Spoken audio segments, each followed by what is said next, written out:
Olá, pessoal! Nós entramos agora na parte 2 da nossa aula de avaliação das características semiológicas da dor. E hoje eu queria falar para vocês sobre como avaliar o local e a irradiação da dor, que são os dois primeiros tópicos, né, do decálogo da dor. Então, lembrando, os objetivos da nossa aula de hoje é compreender a avaliação da localização e irradiação da dor, compreender sempre a dor na perspectiva do outro, não na nossa perspectiva, isso não importa para nós. Também exercitar o raciocínio clínico sobre o diagnóstico diferencial, tendo como base agora o local e a irradiação da dor.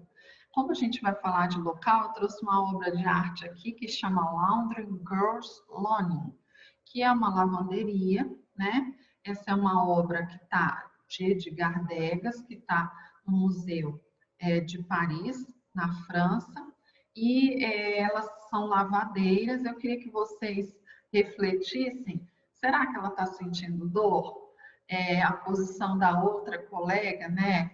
Inclinando o tronco para frente, esse trabalho repetitivo, e ela então se ergue e coloca a mão na região da nuca. Será onde que é essa dor? Será que é assim que o paciente mostra para a gente o local da dor dele? Vamos lá? Vamos então conhecer todos os mecanismos de avaliação do local e da irradiação da dor? Então, localização da dor. Em relação à semiologia, a gente considera que o local da dor pode ser pontual ou difuso. Então, quando a gente pergunta para o paciente onde é a sua dor, aponte a sua dor, e o paciente aponta efetivamente com as pontas dos dedos, a gente considera essa dor localizada. Essa dor também ela pode ser difusa, espalhada, ela não está concentrada no local. E é muito comum o paciente colocar a mão espalmada, ai, dói tudo aqui, olha. Então, isso é uma dor difusa. Ou ele fala assim, dói aqui, exatamente aqui. É uma dor localizada. Então, uma dica é pedir para ele apontar a dor. Outra coisa importante em relação à localização da dor, o paciente às vezes nos dá sinais de se essa dor é superficial ou profunda. Ao apontar a dor, ele em geral aperta. Aí fala, é lá dentro, lá na carne. Então a gente pode pensar que essa dor é de origem profunda. E às vezes ele não, ele fala que tem uma sensibilidade na superfície, ele passa a mão devagar, só por cima.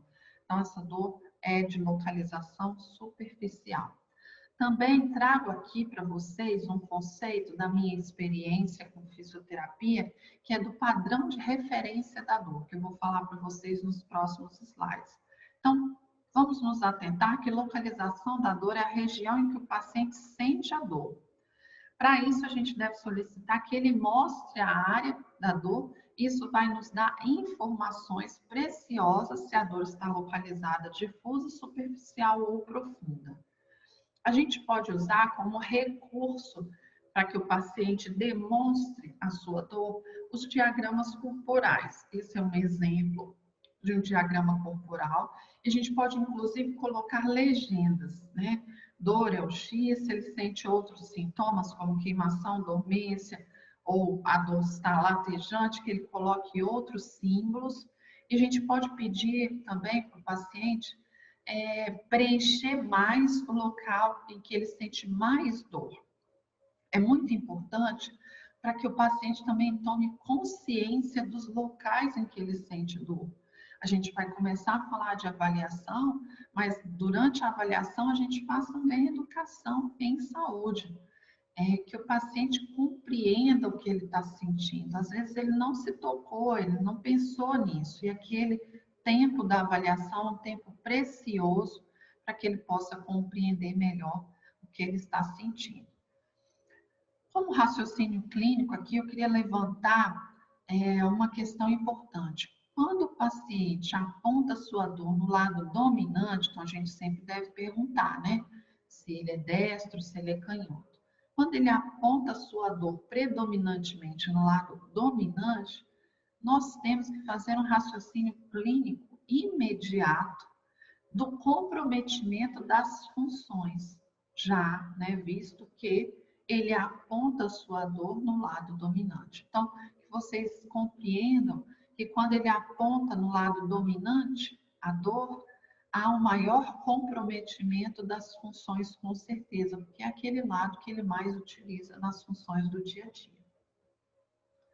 O diagrama corporal, então, ele pode nos mostrar, por exemplo, se a dor ela é em um dimídio, numa metade do corpo, se ela tem um padrão em um único membro, se ela sai do centro e vai para a periferia, conforme eu vou mostrar para vocês também nos próximos slides. Sobre o padrão de referência da dor ou a dor referida, eu queria descrever para vocês alguns padrões de referência de dor que são importantes para o nosso raciocínio clínico também. Nós temos pontos gatilho, trigger points, formados em geral por uma alteração na placa motora. Esses pontos gatilhos, eles formam nódulos em bandas tensas, né, do músculo, e que quando a gente comprime, a gente percebe uma dor referida, uma dor que vai além do local. Então, quando existem esses pontos gatilhos, há padrões de referência da dor. Por exemplo, quando a gente observa aqui a figura A, a gente vai ver que quando a gente comprime um ponto gatilho no ângulo inferior da escápula, a dor se refere, ou ela pode se referir para o ombro e todo o membro superior. Então, esse padrão de referência a gente chama um padrão de referência de dor periférica. Então, sai do centro para a periferia. Pontos gatilhos também, quando comprimidos, podem cursar com padrão de referência de dor, como na figura B. Eu comprimo o bíceps, por exemplo, braquial, né, nos pontos que estão delimitados ali em X, na figura B, e a dor, ela se encaminha, o paciente fala, agora eu estou sentindo dor no ombro. Então, o padrão de referência dessa dor é central, ou seja, eu comprimo e ela vai para o ombro, com a região mais central. Quando a gente observa a figura C, a gente observa um padrão de referência local. Eu comprimo um ponto gatilho e só dói ali naquela região. Queria que vocês observassem agora o padrão de referência dessa dor na figura da cabeça. Então, aperto o músculo do pescoço, comprimo aqui na região da nuca, e o padrão de referência da dor segue para a cabeça. É um padrão, né, de dor referida, tá? Muito comum em pessoas que têm cefaleia. Tudo bem? É importante conhecer o padrão de referência da dor, para a gente saber que a origem da dor é o ponto gatilho, e não onde está sendo referida a dor. O padrão de dor referida também, ele pode nos auxiliar no raciocínio clínico, para a gente saber, então, a origem de dor, e podemos utilizar exames como a termografia infravermelha para localizar melhor a dor. Então, vou dar um exemplo aqui de um paciente, ele tem dor lombar baixa do lado direito. Eu queria que vocês percebessem que na termografia, as cores hiperradiantes, né, aproximadamente vermelhas intensas, e o branco são as áreas de maior dor. Então, na termografia, nessa figura vocês podem ver, é um homem de costas, né? A área branca é da nuca, tem uma grande área avermelhada nos ombros, com áreas brancas também na região do tórax, mas a dor que ele sente, ele diz para nós, que é uma dor na região lombar direita, que não tem essas cores, né, hiperradiantes, o vermelho e o branco. Então, o que será que está acontecendo? Se a dor dele é na lombar, Por que que tá vermelho é na torácica? Então, compreendendo, como eu disse antes, o padrão de dor referida, a gente pode fazer o raciocínio clínico de que existem músculos, né, em cadeia, que quando a gente comprime o ponto gatilho, a dor se refere fora do local. Ela pode ser uma dor de padrão periférico. Então, eu comprimo o ponto gatilho e dói lá em outra região do músculo. O que eu posso entender aqui é que eu devo tratar ou concentrar, né, o tratamento nos pontos gatilhos que estão na torácica. Porque se eu tratar essa dor na região torácica, eu vou liberar a musculatura dessa tensão que está sendo gerada na região lombar. Então, um exame importante também para auxiliar na localização da dor é a termografia infravermelha. Outro exemplo aqui é como a termografia pode ser utilizada para realizar o tratamento termoguiado. Então, se vocês observarem nessa figura, nós temos pontos, setinhas, em que a pessoa que fez o exame marcou os pontos mais hiperradiantes para que ela pudesse tratar depois. Então, a termografia pode nos auxiliar para que a gente faça um tratamento termoguiado.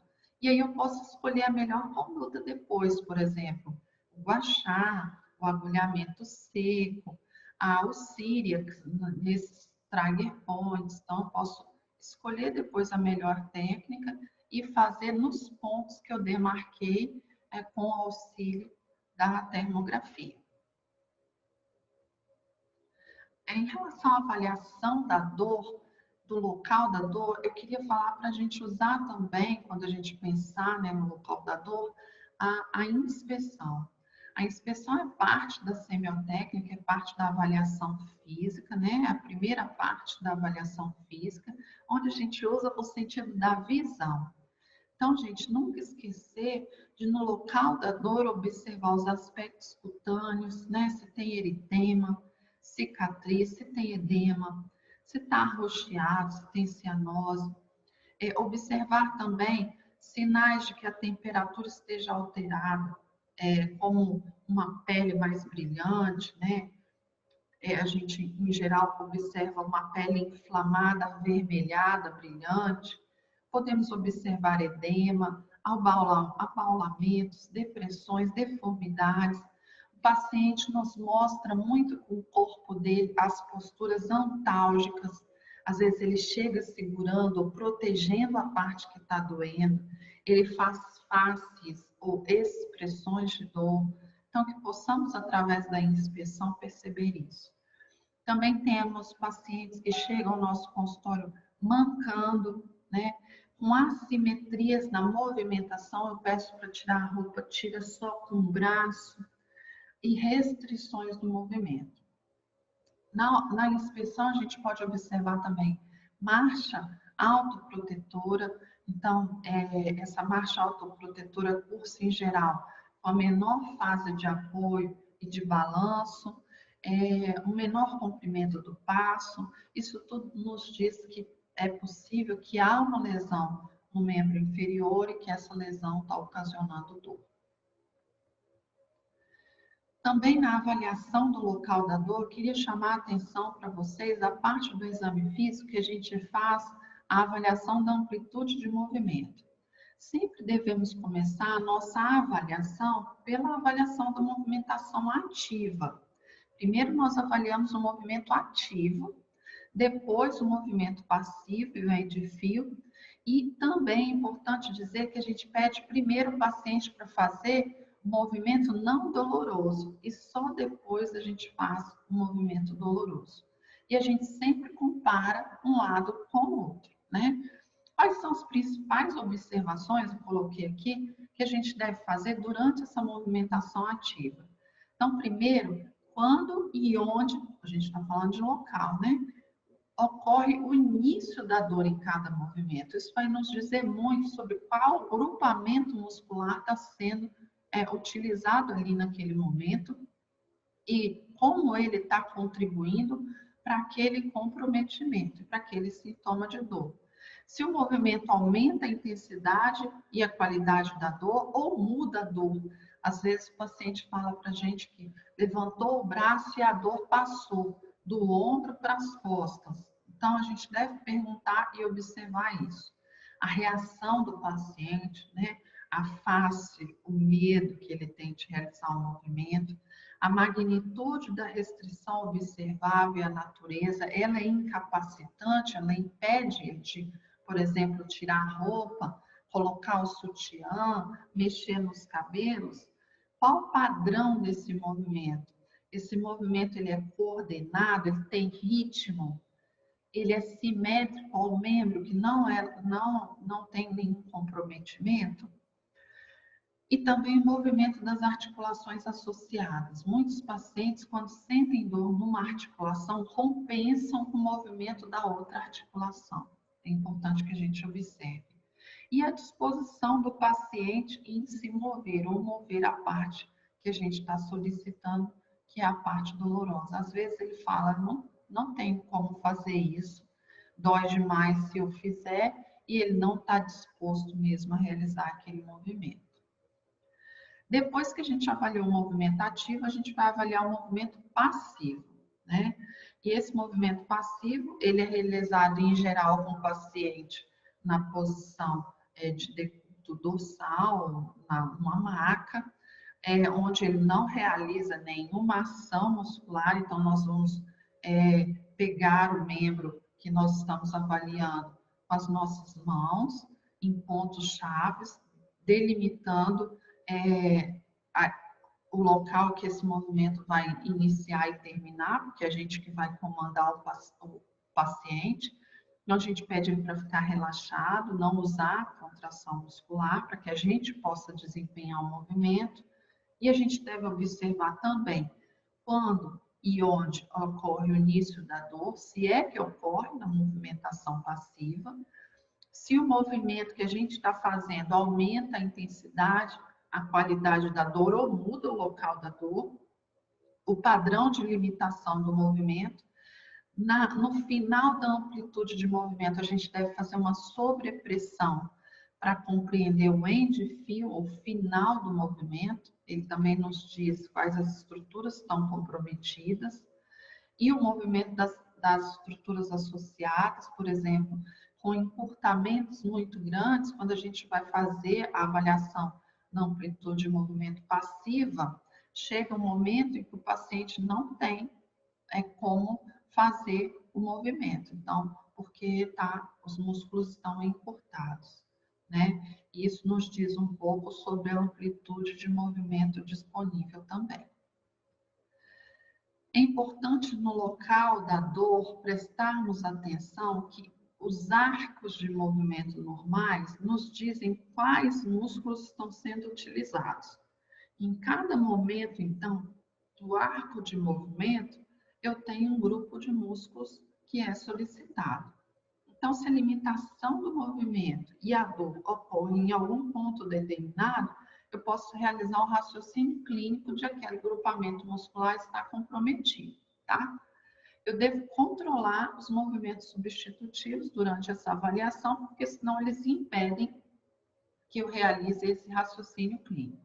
Quando a gente estuda o arco de movimento do ombro, né, inflexão e abdução do ombro, esse arco de movimento nos possibilita que quando o paciente realiza a flexão do ombro, se ele tem dor de 45 a 120 graus, né, no movimento de extensão, ou de 60 a 120 graus no movimento de abdução do ombro, eu posso pensar num diagnóstico de síndrome do impacto subacromial. A dor da síndrome do impacto é dentro desse arco de movimento.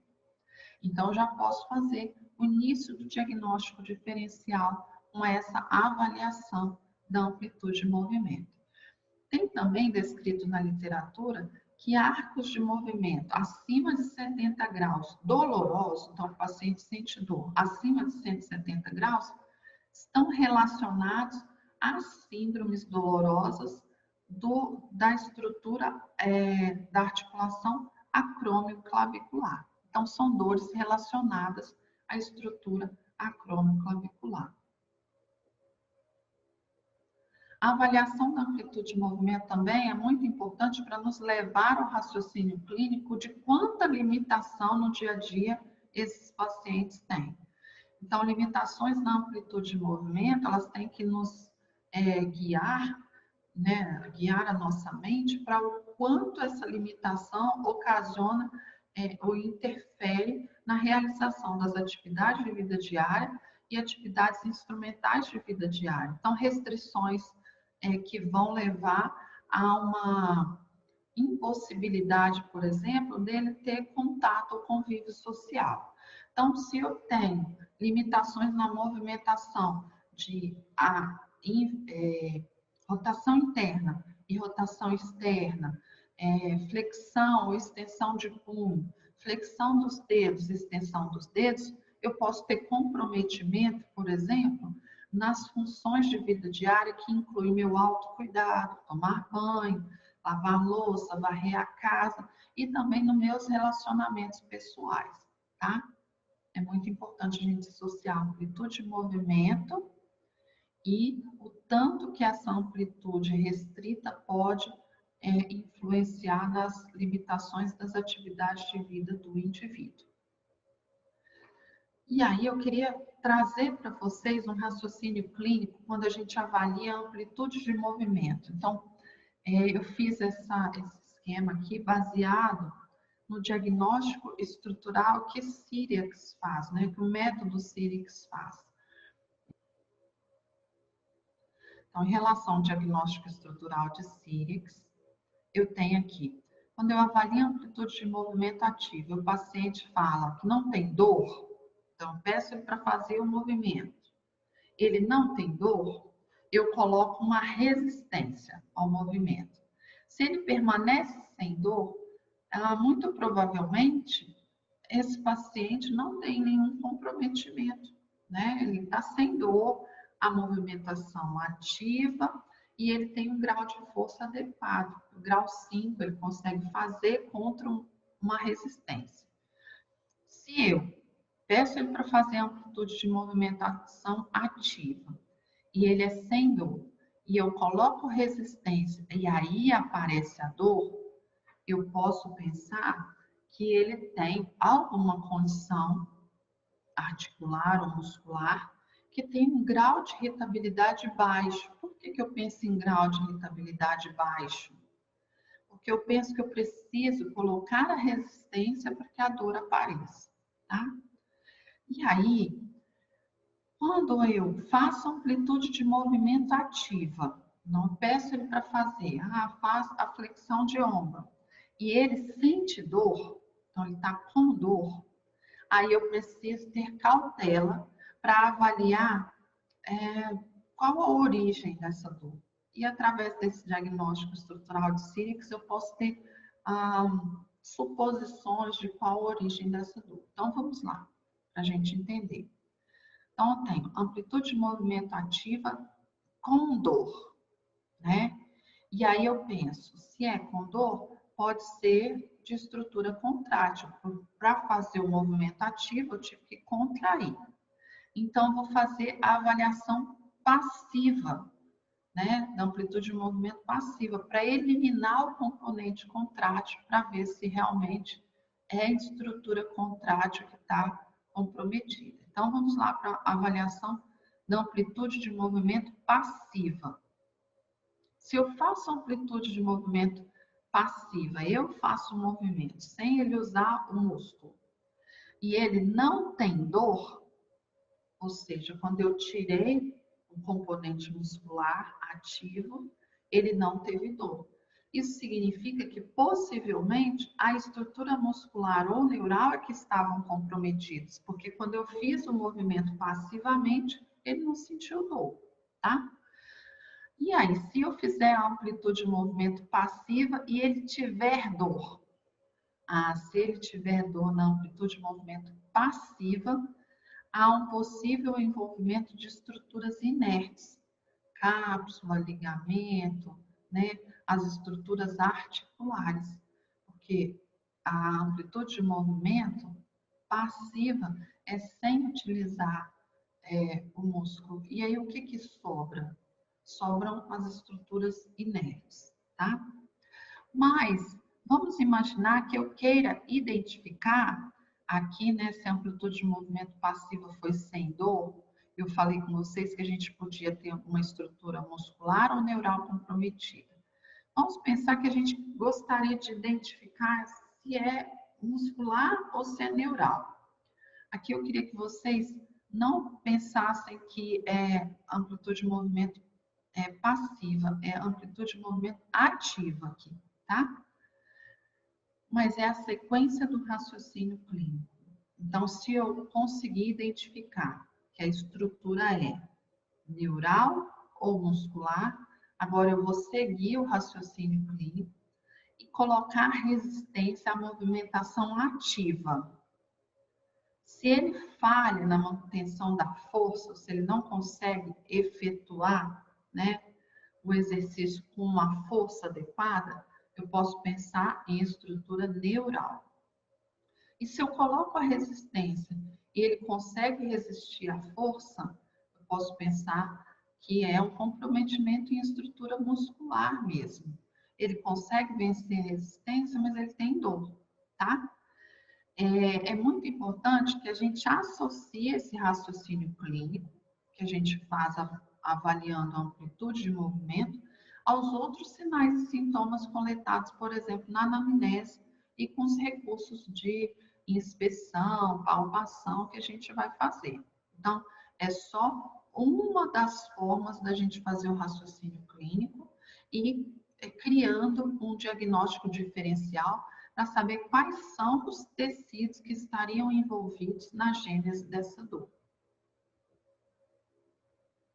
Para avaliar a dor ainda, a gente pode, o local da dor, a gente pode utilizar o recurso da palpação. Então, na semiotécnica de avaliação, a inspeção a gente faz através do recurso da visão. E a palpação a gente usa o nosso sentido, que é o tato. Para realizar a avaliação do local da dor através da palpação, a gente tem técnicas que a gente pode utilizar, por exemplo, como a palpação longitudinal.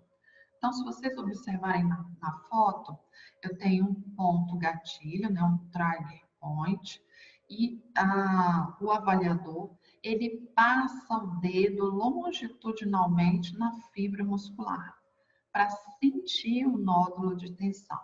Tá? Essa técnica de palpação se chama longitudinal e permite a gente avaliar toda a topografia da banda tensa, que vem junto com o ponto gatilho. A gente pode avaliar também, fazer a palpação transversal. E como que a gente faz a palpação transversal? Então, vocês observem na figura B, aqui a primeira figura, eu tenho a linha, né, das fibras musculares e eu vou fazer a palpação transversal, de cima para baixo, ou perpendicular às linhas da fibra muscular. E essa palpação transversal, então, quando eu faço a palpação transversal, eu percebo, e isso é em cima do ponto gatilho, eu percebo, além da banda tensa, a contração dessa banda. Então, uma resposta a essa palpação transversal é a contração daquela musculatura. Então, vocês podem observar aqui que nós temos, deixa eu pegar a ferramenta aqui para mostrar para vocês. Nós temos aqui a palpação do ponto gatilho, ela é transversal às fibras. E quando eu faço essa palpação, ela é dolorosa e ela faz com que a banda muscular se contraia. A resposta a essa palpação transversal é a contração da banda tensa. Uma outra forma de palpar é fazendo a pinça. Muitos pacientes não conseguem suportar a dor dessa palpação.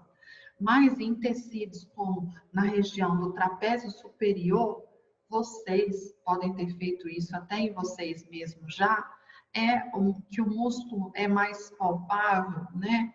Ele fica mais solto, é possível que a gente então faça essa palpação do tipo pinça e sinta o ponto gatilho lá dentro, tá? Então, são 3 formas da gente localizar melhor a dor através da palpação.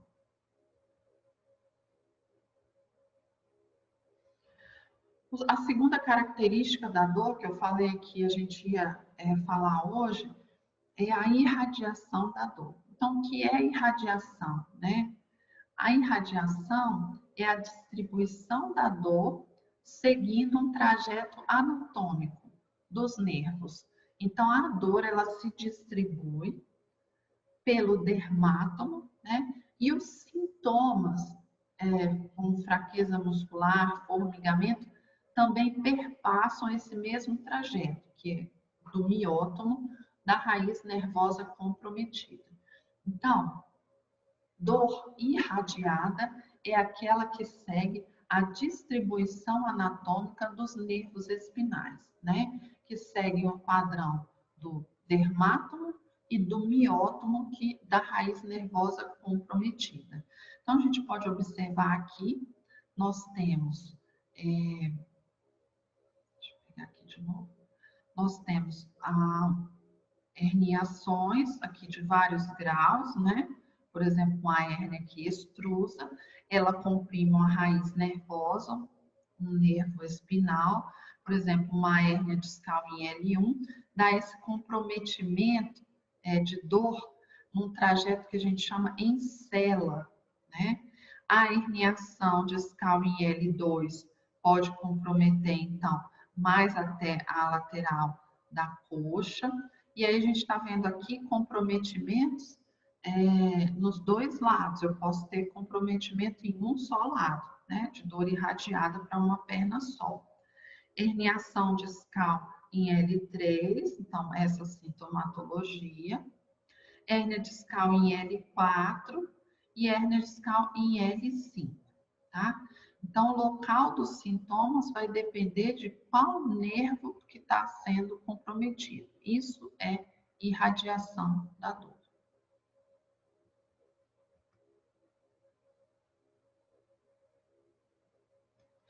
E, para finalizar o nosso raciocínio clínico, queria trazer para vocês um conceito, né, do Mackenzie, que é a centralização e periferização da dor. Então, de acordo com Mackenzie, quando o paciente chega para nós, por exemplo, e ele reclama de dor, isso tem a ver com irradiação da dor, né? Compressão nervosa, herniamento discal. Então, a gente está falando de irradiação da dor. Esse conceito de centralização e periferização é referente à irradiação da dor. Quando o paciente chega para nós, por exemplo, ele tem uma dor no pescoço, né? Iniciou com a dor no pescoço. E ele conta na história dele que ele iniciou com a dor no pescoço, mas já está aqui, ó, até os dedos. Às vezes ele sente até os dedos. Eu posso entender, compreender que a dor teve uma piora ao longo do tempo, porque essa dor, ela periferizou, ela saiu do central e deu sintomas periféricos.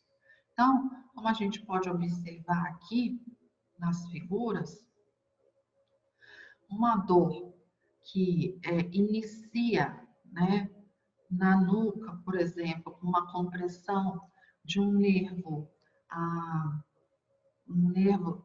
do plexo braquial, e ela aumenta, ela vai para o ombro, para o cotovelo e até para a mão, ela está piorando. Então, essa dor está periferizando. E quando eu faço um tratamento, o paciente chega para mim com essa dor que vem até os últimos 2 dedos, vamos dizer que é uma compressão da raiz de C8, uma compressão do nervo que compromete o nervo ulnar, e ele tem sintomatologia até o dedo anelar e o dedo mínimo, mindinho. E aí esse paciente, eu começo a tratar esse paciente, e aí na outra semana ele chega para mim com dor só na cervical. O que eu posso entender? Eu posso entender, né, que a dor centralizou. Então, ela saiu da periferia e ficou só na nuca. Essa dor, então, ela tem um padrão de evolução e melhora. O meu tratamento está sendo eficaz.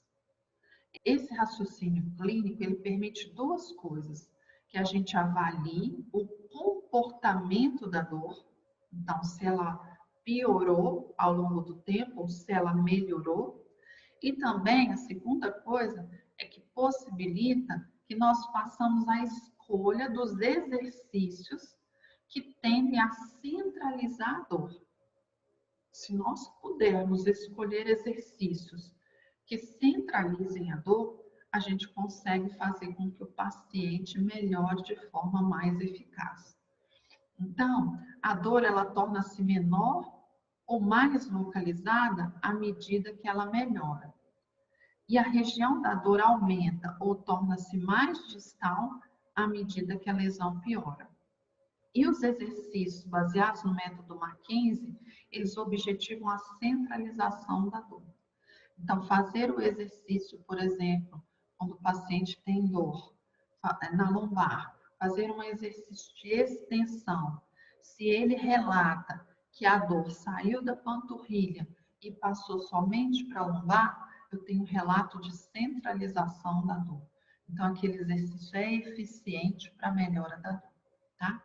Então, esse é o raciocínio clínico baseado no Mackenzie, né? Para que a gente compreenda um pouquinho o comportamento dessa dor e escolha as melhores ferramentas para tratá-la. Pessoal, vou ficando por aqui em local e irradiação da dor. Espero que tenha sido útil para vocês. Peço que se vocês gostaram, vocês curtam, compartilhem com as pessoas para que todo mundo possa ter as melhores informações e deixem seus comentários se vocês gostaram, se vocês têm alguma sugestão, alguma crítica ou se vocês querem que eu fale de alguma coisa para vocês também. Muito obrigada.